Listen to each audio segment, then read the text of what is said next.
तर हे पहा गॅसवरती ना कढई ठेवून घेतलेली आणि मी हे कांद्याची पात म्हणजे छोटे जे कांदे असते ते कट करून घेतले. तर कांद्याची चटणी आपण बनवणार आहेत. तर त्यासाठी लागणारं साहित्य मी सगळ्यात आधी हे जे कांदे होते ना एक जुडी होती त्यात 4-5 होते कांदे म्हणजे ते आपण कट करून घेतलेले. तर अद्रक लसूण हळद एव्हरेस्ट गरम मसाला आणि मिरची पावडर मोहरी जिरे आणि ही थोडीशी मी मुगाची डाळ पण इथं भिजत ठेवली होती ती पण घेतलेली आहे. आता ना आपण सगळ्यात आधी तेल टाकून घेऊया.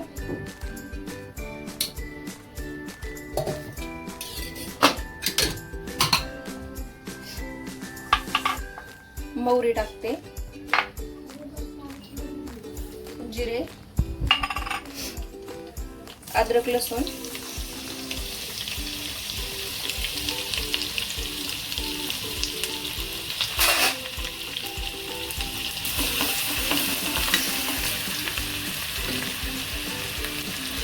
त्यातच लगेच हे मसाले पण टाकून घेऊया.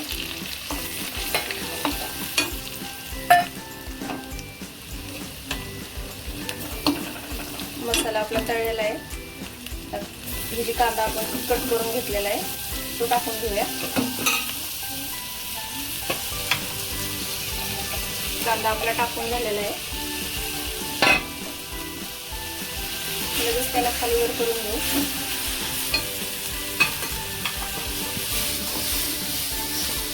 दिसताना जास्त दिसते कांद्याची पात आपली पण बनवून थोडीशीच होती.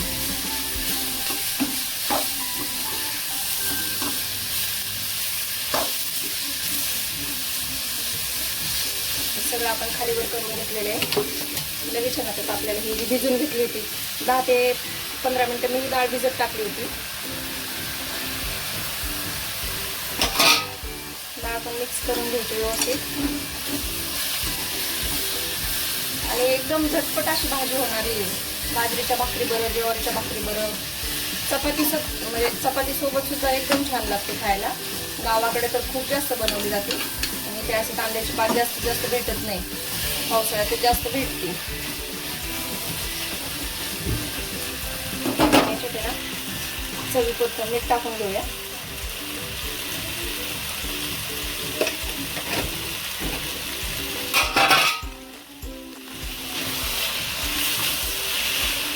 मिक्स करून घ्यायचं.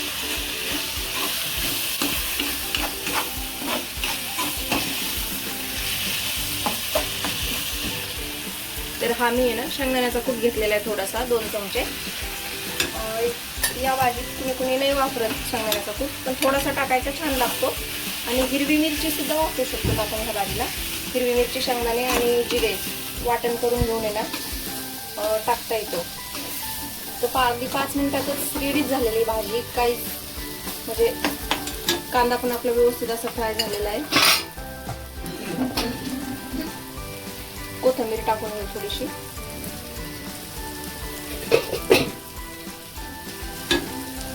झटपट तर ही तयार झाली भाजी. कोथिंबीर पण टाकली मी आणि अगदी 5 मिनिटाच्या आतच तयार होती भाजी. फक्त डाळ आपल्याला आधी लक्ष करून भिजत टाकायची. तर अशाच प्रकारे तुम्ही सुद्धा कांद्याची पात एक वेळा नक्की करून पहा. आणि व्हिडिओ आवडलास तर लाईक शेअर आणि चॅनलला सबस्क्राईब करा नक्कीच. धन्यवाद.